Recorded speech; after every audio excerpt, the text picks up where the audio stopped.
சிம்பிளான புதினா சாதம் செய்யறதுக்கு நான் வந்து ஒரு கட்டு புதினாவை இலையை பிச்சு அலம்பி வச்சுருக்கேன். கொஞ்சம் கொத்தமல்லி, இஞ்சி, பூண்டு 4-5, 2 பச்சை மிளகாய் இது எல்லாத்தையும் மிக்ஸி ஜாரில் போட்டு தண்ணி விடாமல் அரைக்கணும். இல்லை புதினா போட்டிருக்கேன், 2 பச்சை மிளகாய், இஞ்சி, பூண்டு, ஒரு கைப்பிடி கொத்தமல்லி. இப்போ அரைச்சோன்னே பார்க்கலாம். புதினா கொத்தமல்லி விழுது ரெடியாக இருக்குது. இப்போ அடுப்பில் வாணலி வச்சு அதில் நெய் ஊற்றிருக்கேன். 1 ஸ்பூன் நெய், 1 ஸ்பூனு எண்ணெய் விட்டுருக்கேன். இப்போ என்ன பண்ணுறதுன்னு பார்க்கலாம்.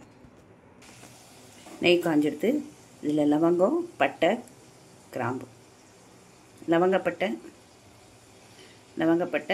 கிராம்பு, பிரிஞ்சி இலை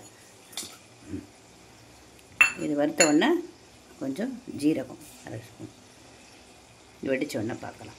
லவங்கப்பட்டை, கிராம்பு, பிரிஞ்சி இலை வதங்கிடுத்து. இப்போ நான் கொஞ்சம் முந்திரி சேர்க்குறேன்.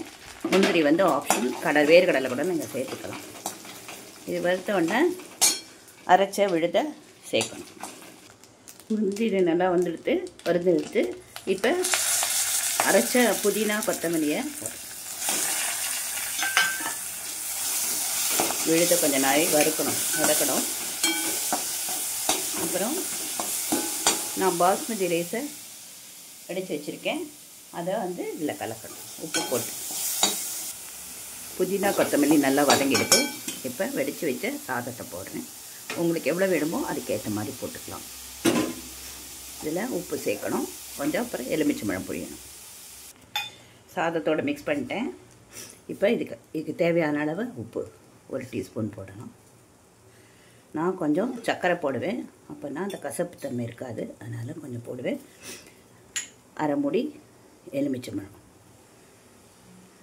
இப்போ நல்லா மிக்ஸ் பண்ணணும். உப்பு, சர்க்கரை, எலுமிச்சம்பழம் புழிஞ்சாச்சு. இப்போ ரெடி ஆகிடுத்து. அடுப்பு ஆஃப் பண்ணிட்டேன். சுவையான சுலபமான புதினா சாதம் ரெடி. தேங்க்யூ ஃபார் வாட்சிங்.